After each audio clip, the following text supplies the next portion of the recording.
Gedene ombak segoro parang tritis, gulung pasir nganti rasa dadi tipis, landhepe watu karang krakal kae, ora selandhep ilat sing seneng larani.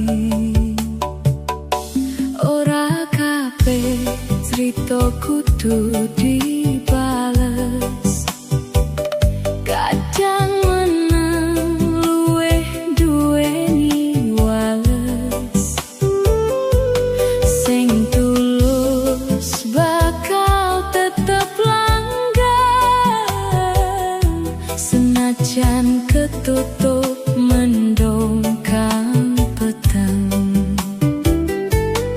Senajan dalam urip kepaeri, kadang dipuji, kadang dipoyoki. Tetep mesem, tetep ikhlas nglakoni, merkane Gusti ora nate sare nyawang ati. Tetep mlaku nganggo kejujuran, ojo nganti ilang rasa kesabaran. Gusti mirsani saben lakumu, ora bakal kliru maringi walesmu.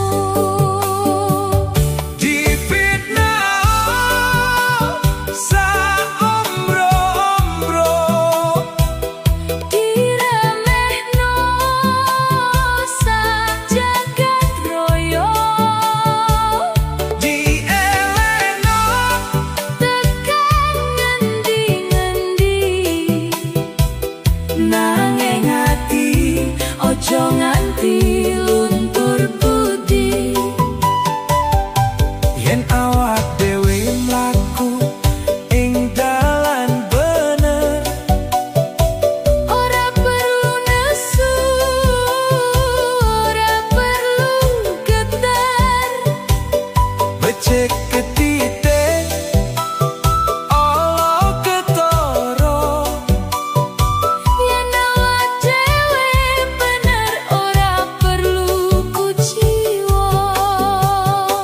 Ojo nganti kendor pengarep-arep, senajan urip kadang kepepet.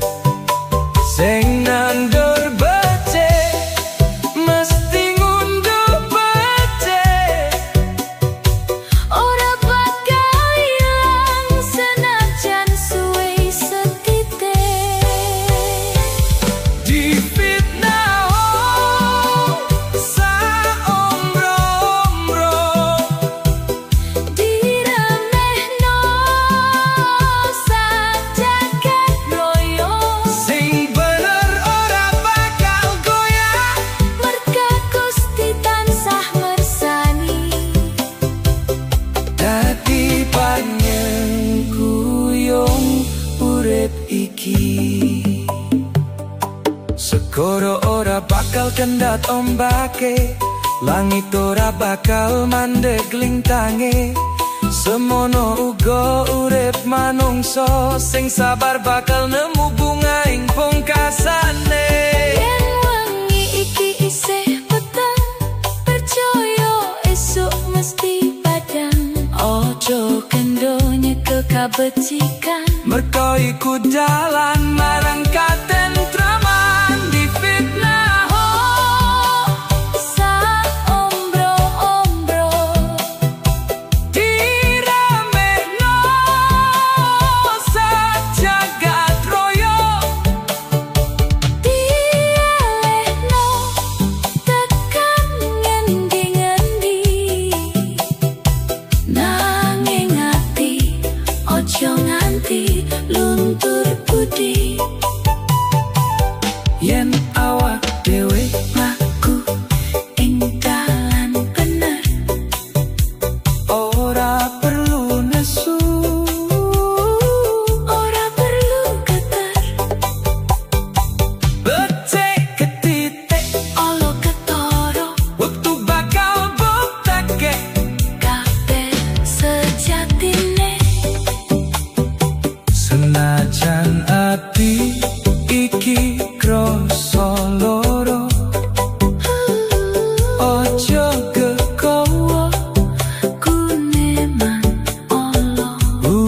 mung sedelo mampir ngombe tansah